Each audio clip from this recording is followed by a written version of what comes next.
ফরিদপুর সদর উপজেলার গেরদা ইউনিয়নের ইকরি গ্রামের চিস্তিয়া নিজামিয়া দরবার শরীফের ১১২তম বার্ষিক ওরস মোবারক শুক্রবার শেষ হয়েছে।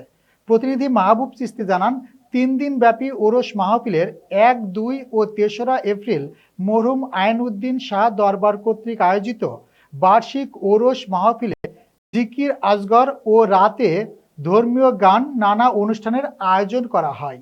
এদিকে আয়োজিত অনুষ্ঠানকে কেন্দ্র করে খাদেম শাহ মোহাম্মদ শুকুর ফকির বলেন, ১৯১৪ সাল থেকে আমাদের এই অনুষ্ঠান আমার বাবার হাত ধরে যাত্রা শুরু করে। আমার বাবা মারা গেছে। আমার বাবা মারা যাওয়ার পর ৫৬ বছর ধরে এই অনুষ্ঠান আমি নিজেই করি।